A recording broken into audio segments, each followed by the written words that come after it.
ఎప్పటికప్పుడు మేము వస్తే ఇది చేస్తాం అంటే ఉండంగా మాత్రం ఏమీ చేయరు. చంద్రబాబు నాయుడు కానీ చంద్రబాబు నాయుడు గారి తోడు పవన్ కళ్యాణ్ కానీ వాళ్ళకి అధికారం ఉన్నప్పుడు మాత్రం ఏమీ చేయరు ఈ రాష్ట్రానికి ప్రజలకి. అధికారం పోయినప్పుడు మాత్రం మీరు మాకు అధికారం ఇవ్వండి, అరిచేతిలో వైకుంఠం చెప్పిస్తాం, మీకు అది ఇస్తాం, ఇది ఇస్తాం, ఉద్యోగాలు ఇస్తాం, బంగారం ఇస్తాం, ఇళ్ళు ఇస్తాం, స్థలాలు ఇస్తాం, సంపద సృష్టిస్తాం. జగన్మోహన్ రెడ్డి గారు అంటే పరిపాలన బాధుడే బాధుడంట. నిత్యావసర సరుకులు ధరం ఆకాశాన్ని అంటుతున్నాయంట.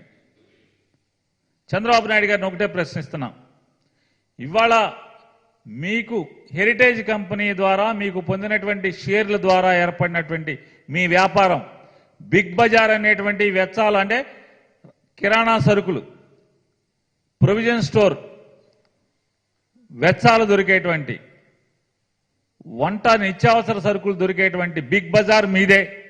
మీకు, మీ భార్య గారికి, మీ కొడుకు గారికి, మీ కోడల గారికి, మీ మనవడ గారికి వాటాలున్న సంస్థ బిగ్ బజార్. బిగ్ బజార్లో తీసుకుందాం, హైదరాబాద్లో ఏ రేట్లు ఉన్నాయి, బెంగళూరు బిగ్ బజార్లో ఏ రేట్లు ఉన్నాయి, కందిపప్పు రేట్ ఎంత ఉంది, శనక్కాయ నూనె రేట్ ఎంత ఉంది, విజయవాడలో శనక్కాయ నూనె రేట్ ఎంత ఉంది, కందిపప్పు రేట్ ఎంత ఉంది, బియ్యం రేట్ ఎంత ఉన్నాయి, మీ బిగ్ బజార్లను చూద్దాం. ఏ రాష్ట్రంలో అయినా సరే చంద్రబాబు నాయుడుకు ఉన్నటువంటి బిగ్ బజార్ దుకాణాలు చంద్రబాబు నాయుడు గారికి వాటా ఉంది, ఆ షాపుల్లో చూద్దాం పదండి.